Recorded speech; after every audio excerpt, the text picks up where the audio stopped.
Carta aos Hebreus, capítulo 11, versos 30 e 31. Diz assim a palavra do Senhor, irmãos.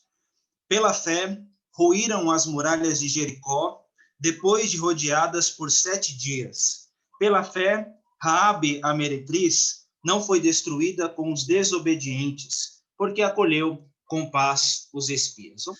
Meus amados, o capítulo 11 da Carta aos Hebreus nos mostra o que é conhecido por muitos, que é a galeria da fé, ou a galeria dos heróis da fé. Certo pastor vai falar que essa galeria é a galeria dos heróis de barro, porque eles aprenderam a ser moldados na mão do oleiro, que é o próprio Deus. E nós vamos ver, meus amados, que esta galeria nos mostra a fé não como poder humano, como força que vem do nosso braço, como eu disse anteriormente, mas a fé é uma graça que Deus nos dá para nos mover para Deus, para nos fazer voltar para o Senhor em meio a obstáculos que para nós parecem ser intransponíveis.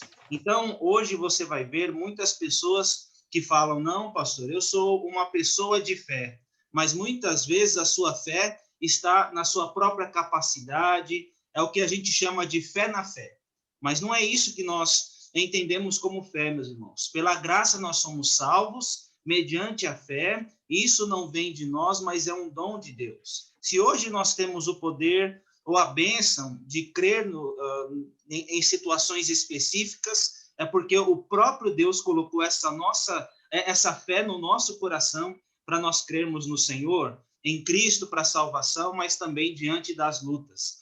Antes de tudo, é uma dádiva de Deus. E louvado seja Deus, meus irmãos, que como povo do Senhor, nós não caminhamos conforme o curso da nossa própria capacidade, mas nós dependemos da presença de Deus, da grandiosidade do Senhor na nossa vida. A gente vai ver, meus irmãos, que pela fé, os antigos obtiveram bom testemunho. Se os irmãos olharem toda essa galeria, nós vamos ver aí até de quarta-feira que pela fé nós cremos que o universo foi formado e veio a existir.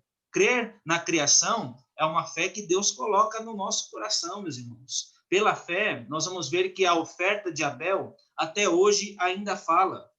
Brincando com a história de Enoque, pela fé, Enoque conseguiu uma passagem de ida para o céu com classe especial. Nós vamos ver também, meus amados, que pela fé, Abraão abriu mão da sua antiga vida para marchar para uma terra que nem sabia o que iria acontecer de fato, mas foi debaixo das promessas de Deus. Pela fé, Sara foi uma alegre mãe de filho. Nós vamos ver que pela fé, meus irmãos, os pais de Moisés foram corajosos de protegê-lo, e Moisés deixou de ser considerado filho da filha de Faraó para andar com o Senhor. Nós vamos ver, meus irmãos, que tem muitas bênçãos aí, né?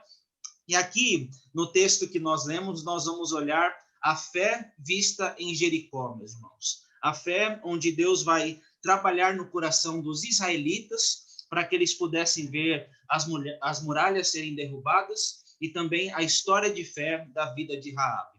Então, eu queria falar sobre essa história nesta manhã, e nós vamos ver que em Jericó aconteceram muitas bênçãos, muitas histórias de fé. Nós vamos ver, meus irmãos, em primeiro lugar, que a fé aconteceu a ponto de Deus dar vitória diante de uma situação impossível.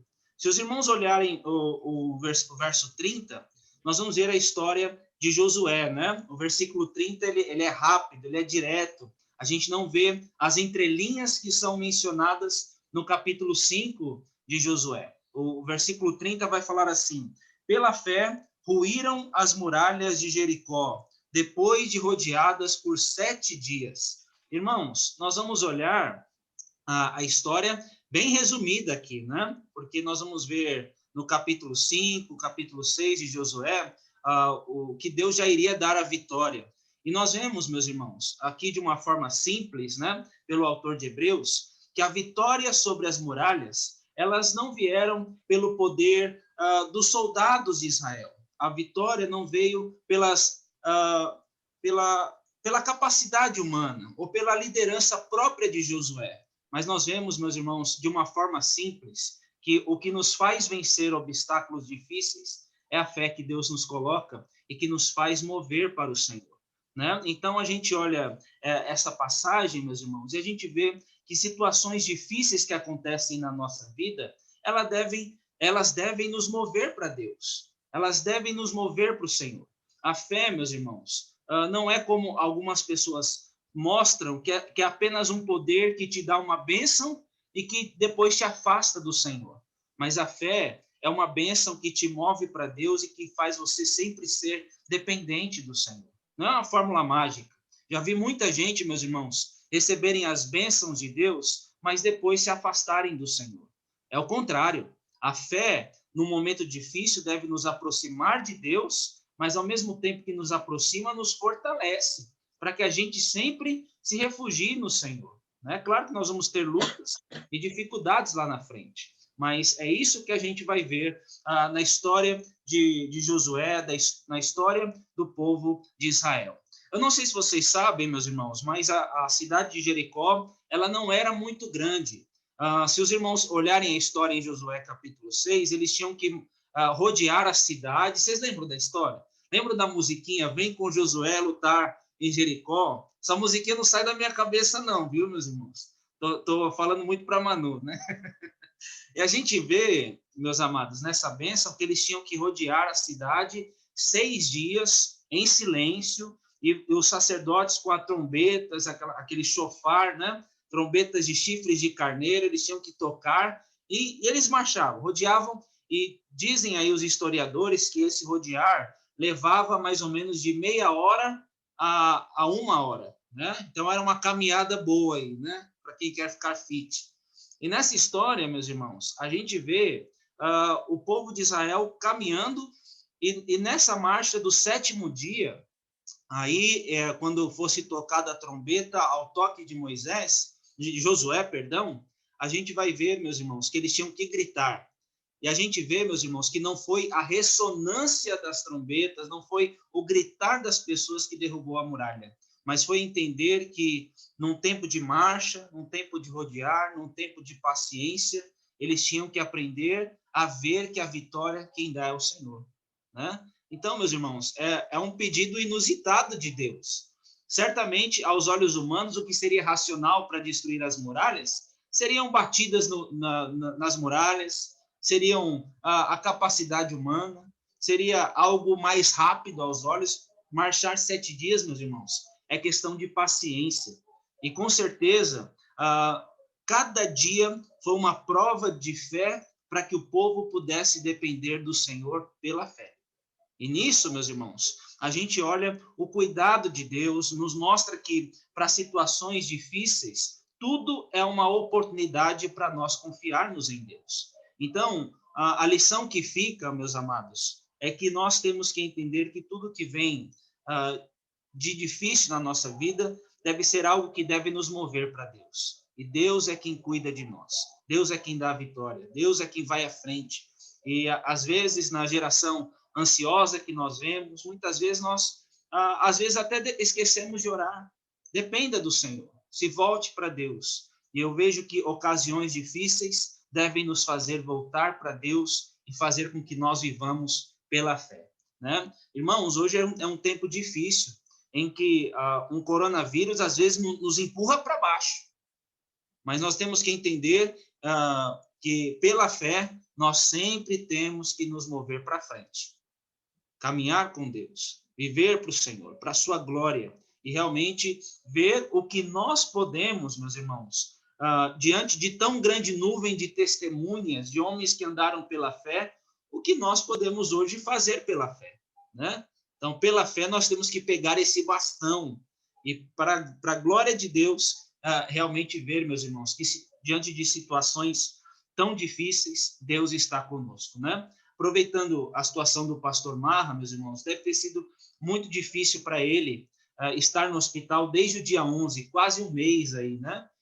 Eu vejo que uma situação assim tem que ter paciência, tem que ter muita oração, são situações difíceis. Enquanto muitas pessoas sucumbiram até numa idade própria do pastor, numa idade aproximada, graças a Deus que ele está em casa, né? É uma bênção, irmãos. E a gente vê que isso é algo que nos faz depender do Senhor. Para muitos, meus irmãos, com a situação difícil e irreversível. Mas o nosso Deus é o Deus do impossível, nosso Deus é o Deus que restaura a nossa sorte, restaura a nossa saúde, está conosco e vem para cuidar da nossa vida, né? É muito bom confiar em Deus, meus irmãos, e que a gente veja, não só numa situação de Covid, mas numa situação de caminhada com Deus, onde a sua luta apertar, né, viva pela fé. Não seja empurrado pelos problemas, mas que os obstáculos te façam viver pela fé.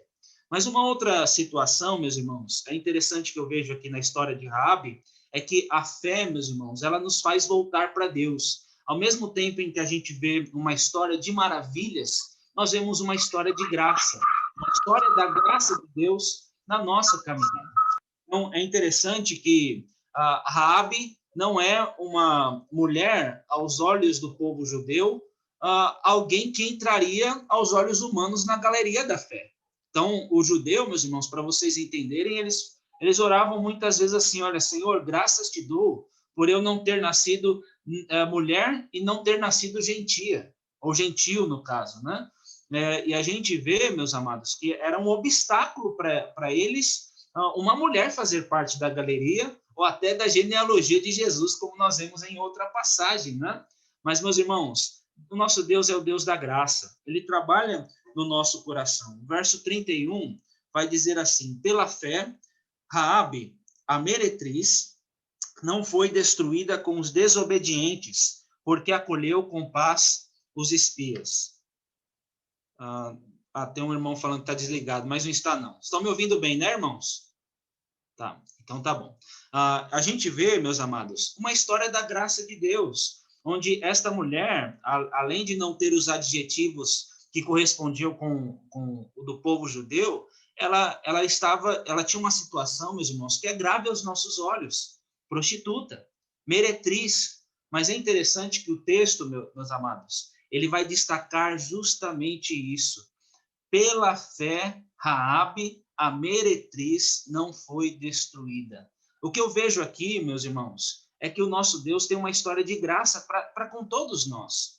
Deus trabalha na nossa vida, transforma a nossa história, e a gente vê que, às vezes, aos currículos humanos aí, muitos não são qualificados, mas o nosso Deus não vê como o homem vê. Ele trabalha no nosso coração para transformar a nossa vida. O que o texto destaca não é a abundância do pecado de Raabe, mas a superabundância da graça de Deus, onde nós vemos essa mulher não ser destruída com toda uma nação que subiu ao cálice da ira de Deus, né? As guerras santas aí, irmãos. Depois a gente entra nesse mérito. Mas nós vemos, meus irmãos, que o Senhor trabalha na história de uma pessoa. Às vezes a gente vê como Deus vai trabalhando na nossa vida para nós sermos do Senhor, meus irmãos. Nós vamos ver que os espias vão entrar na casa dessa meretriz, não para pecar, né, meus irmãos, mas porque era um lugar até para refugiar numa certa situação. Mas o que eu vejo ali, a história está em Josué capítulo 2, né? A gente vai ver que essa mulher ouviu falar do que Deus já estava fazendo nos outros povos. A fé vem pelo ouvir. E quando a oportunidade veio, ela acolheu com paz os espias. E, meus irmãos, diante desse acolhimento, Deus já estava trabalhando no seu coração. Às vezes, olha, Deus moveu aqueles homens para trabalhar no coração da vida de uma mulher e de uma família. E é assim que Deus trabalha, né? Louvado seja Deus, meus irmãos, que pela fé, Deus vai trabalhando no nosso coração. Ele trabalhou para colocar a fé na vida daquela mulher de duas formas: por meio dos seus atos poderosos, mas também por meio da vida de duas pessoas. Não sei, meus irmãos, como Deus está trabalhando na sua vida, mas que Deus nos use pela fé, para que nós sempre olhemos para essa graça maravilhosa que transformou a nossa vida, e que diante de lutas que para nós parecem ser muito difíceis, que a gente olhe para o autor e consumador da nossa fé. Às vezes, irmãos, quando o calo aperta, é muito fácil desviar os nossos olhos de Deus. Mas o que nos vai fazer crescer na escola da vida é essa dependência que nós devemos ter no Senhor. Pela fé, Josué poderia confiar em muitas outras coisas, mas pela fé, ele confiou em Deus. Pela fé, o povo confiou em Deus. Pela fé, esta mulher, que aos olhos humanos estava distante ou muito difícil de ser classificada como povo do Senhor, ela está na lista da genealogia de Jesus, meus irmãos. Que bênção! Isso é graça, né? Aos nossos olhos, ninguém é melhor do que ninguém. Eu não posso me qualificar melhor porque eu sou pastor ou porque eu faço parte da igreja presbiteriana, mas nós somos o que somos, como diz Paulo, pela graça de Deus, né, irmãos? Que nós, pela fé, possamos nos alegrar com essa bênção, né, irmãos? Então, estamos aí numa linha tênue do dia do homem presbiteriano e da mulher presbiteriana, né? Então, fica aqui os nossos parabéns, meus amados. Que Deus abençoe a vida dos homens e mulheres de Deus, mas que nós não nos esqueçamos disso. O que nos faz ser povo do Senhor é como diz Deus a Israel. Não é porque nós somos um povo mais numeroso, mais bonito ou mais forte, mas o que nos faz ser povo do Senhor é porque Deus nos amou. E que diante dessa bênção, que a gente olhe para Deus e nunca nos esqueçamos que Deus é o nosso refúgio e fortaleza. Ele é, meus irmãos. Muitas vezes a gente se abriga em outras coisas, mas pela fé, grandes coisas podem acontecer. Não por barganha, não por troca, não para mostrar que a nossa fé é poderosa. Pelo contrário, para mostrar que o nosso Deus é poderoso, e quando a gente vê que Deus é poderoso, nós vemos que Deus sempre nos moveu, não para a nossa força, mas para a força do Senhor. Que Deus nos abençoe, meus irmãos, que Deus nos dê um domingo abençoado na presença do Senhor e que realmente nós possamos nos alegrar com essa bênção de sermos povo escolhido de Deus e caminharmos pela fé. Vamos orar, meus irmãos? Vamos colocar a nossa vida diante do Senhor? Querido Deus, muito obrigado, ó Pai amado, por esta manhã de vida na Tua presença. Te agradecemos pela Tua palavra que é viva e eficaz. Te louvamos, ó Deus, pelo bom testemunho que os grandes servos do passado tiveram, ó Deus, para a glória do Teu nome. E muito obrigado também, ó Deus, porque nós temos Cristo Jesus para nos guiar, para fortalecer a nossa vida. Cristo é aquele que nos faz realmente fortes no Senhor, ó Deus, que transforma a nossa velha vida em nova. E muito obrigado, ó Pai, pelo poder do Espírito que nos faz crer no Senhor e realmente nos faz viver, querer viver conforme a Tua vontade e o Teu querer, ó Pai. Que nessa situação difícil que nós estamos passando, de pandemia, de lutas individuais, ó Pai, que nós possamos viver pela fé. Não uma capacidade nossa, mas uma bênção que vem do Senhor para nos fazer olhar para Ti, que é o autor e consumador da nossa fé. Fortalece a vida do Teu povo, que no meio das provações, tribulações, o Senhor nos conceda a graça do alto e que em Ti e em Cristo nós sejamos mais do que vencedores, ó Pai. Abençoa a nossa manhã, as aulas, a abertura, tudo que fizermos seja para a honra e glória do Teu nome. Também queremos aproveitar para colocar os irmãos enfermos, ó Deus. Abençoe aqueles irmãos que estão em recuperação, em especial o pastor Marra aqui, ó Deus, nós colocamos a vida do Teu servo, que ele esteja debaixo do Teu cuidado e da Tua proteção. O Senhor Shigueu, Dona Altair e outros irmãos também, a irmã Elisa, que está se recuperando, ó Pai, enfim, esteja com cada um deles. E outros irmãos que têm passado por tribulações. Essa é a nossa oração, em nome de Cristo Jesus. Amém. Deus abençoe, irmãos.